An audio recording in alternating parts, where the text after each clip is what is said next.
Hello बच्चों, मैं आपका विज्ञान शिक्षक कमलेंद्र हूँ। आज हम विज्ञान के अध्याय 10 प्रकाश परावर्तन तथा अपवर्तन के अंतर्गत किरण आरेख के द्वारा गोलीय दर्पणों के प्रतिबिंब के बनने के लिए खींचे जाने वाले किरण आरेख के लिए जिन 4 विशेष किरणों के बारे में हम जानते हैं, उसमें से तीसरी विशेष किरण जो कि दर्पण की वक्रता केंद्र से होकर गुजरती है के बारे में और जानकारी प्राप्त करेंगे। इस जानकारी को प्राप्त करने के लिए हम आपकी किताब के चित्र 10.5 के ए और बी चित्रों का उपयोग करेंगे। इसमें आप देख रहे हैं कि अवतल दर्पण के लिए ऐसी किरण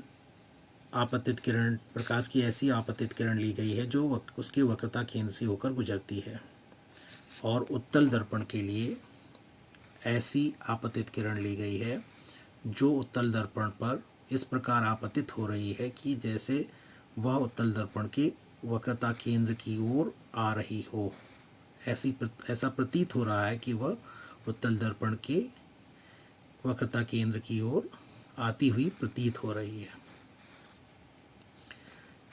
इस प्रकार ये दोनों किरणें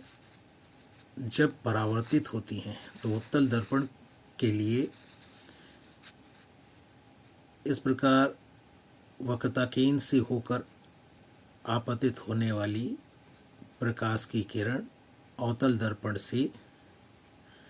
परावर्तन के पश्चात अपने उसी मार्ग पर वापस लौट जाती है जिस मार्ग से वह आई थी, और उत्तल दर्पण के लिए जो आपतित किरण उत्तल दर्पण के वक्रता केंद्र की ओर आती हुई प्रतीत हो रही थी वह अपने ही मार्ग पर वापस लौट जाती है। ऐसा क्यों होता है? ऐसा इसलिए होता है कि परावर्तन के नियम के अंतर्गत आपने पढ़ा है कि आपतन कोण बराबर होता है परावर्तन कोण के, और आप यह किरण जो कि वक्रता केंद्र की से गुजरते हुए आपतित होती है या वक्रता केंद्र की ओर आपतित होती है, वह दर्पण पर अभिलंबवत आपतित होती है। अभिलंबवत आपतित होने के कारण उसका अभिलंब और आपतित किरण दोनों की दिशा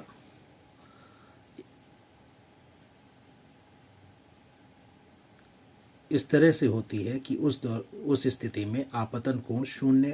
अंश का बनता है, और इसी कारण परावर्तन कोण भी 0 अंश का होता है, और इसी कारण से वह अपने ही मार्ग पर वापस लौट जाती है। ठीक इसी प्रकार उत्तल दर्पण के लिए भी वह अभिलंबवत आपतित होती है और आपतन कोण 0 अंश का होता है, और परावर्तन कोण भी 0 अंश का होता है, और